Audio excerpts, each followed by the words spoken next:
What up, web, and welcome to Dummy Data. So today what we're going to be looking at is expense data again. But this time what we're going to be looking at is T&E expenses, or travel and entertainment.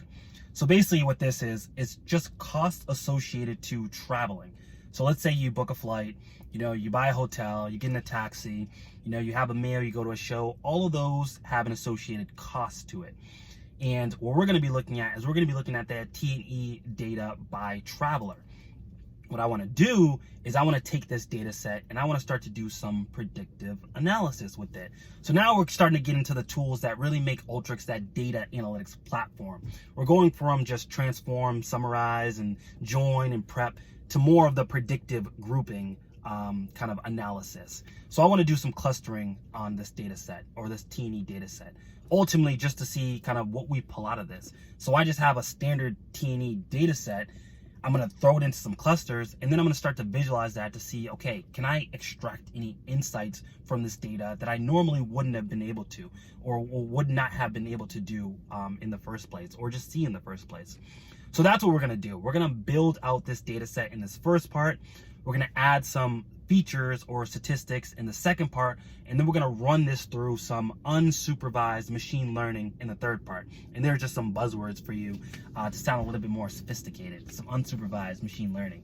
But all we're really doing is we're doing a cluster analysis on our T&E data to basically cluster these travelers with expenses, or T&E expenses, into groups. Then let's visualize this and let's just see what we got. So without much further ado, let's pop into Alteryx and let's get started.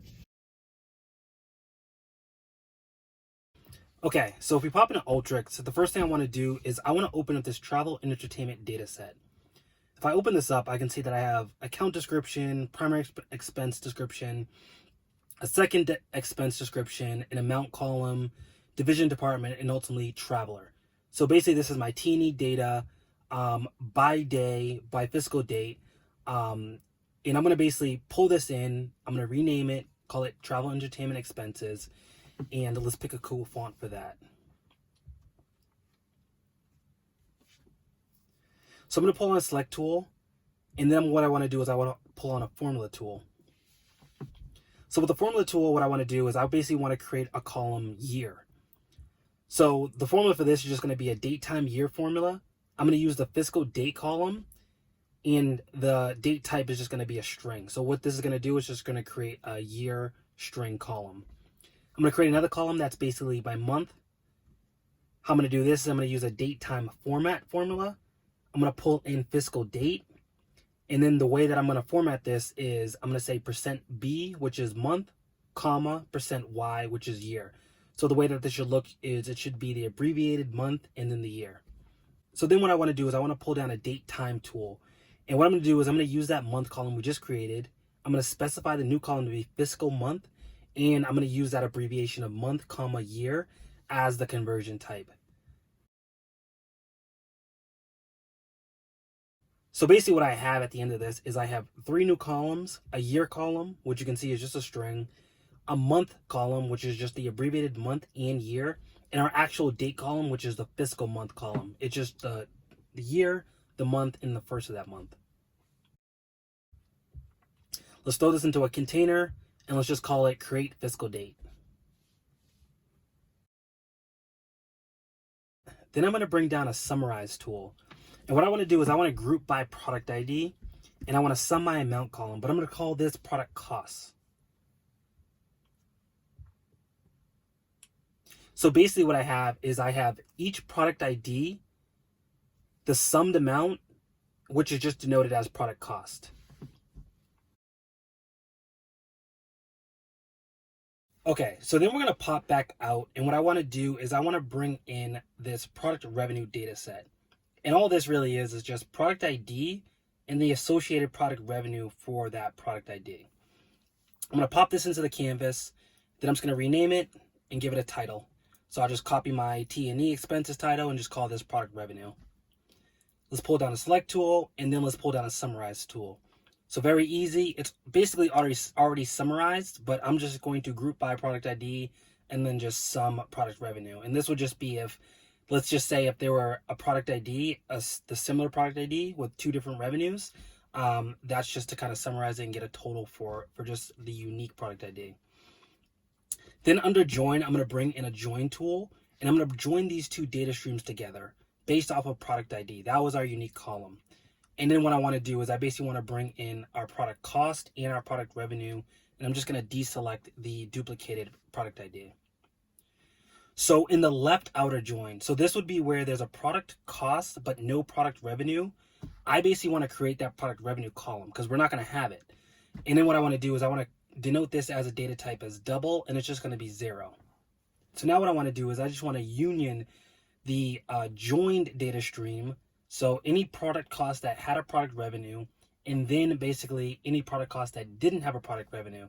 We're basically going to stack those two data sets on top of each other.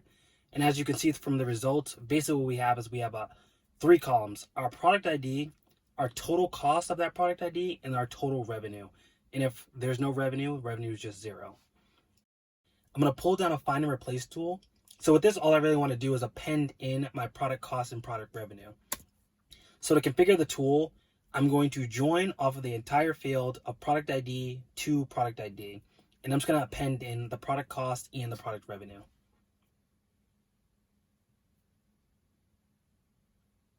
Let's get rid of that browse tool. And the last data set that we're going to bring in is basically our product master. So if I open this up, all I really have is for each product ID, I have a business unit, a business line, a portfolio name, and then the actual product name.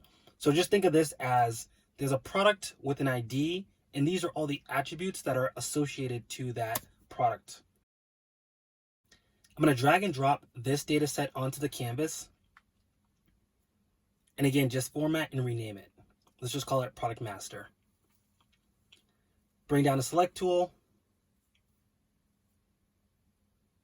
And then plain and simple, all I really want to do is bring down a find and replace tool.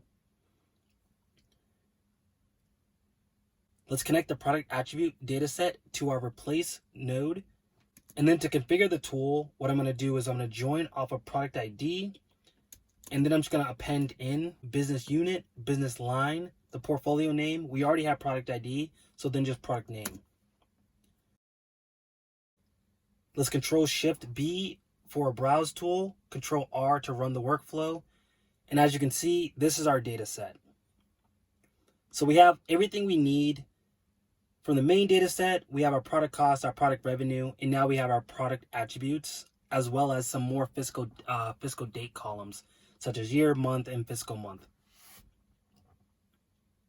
Okay, so we made it to the finish line of prepping and munging our T&E expenses to be a more robust data set.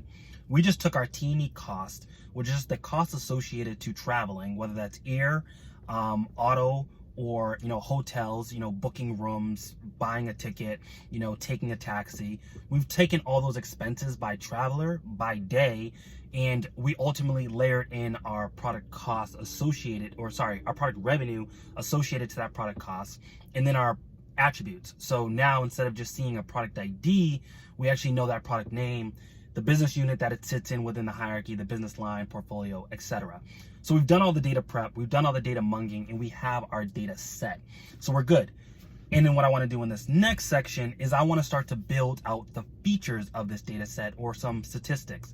So basically what I want to do is I want to kind of chop and screw the data set to be able to kind of understand it a little bit more, or to create features to feed into our model. And all this is just aggregating things up, bucketing things, and just, running, averages and sums, standard deviations, etc.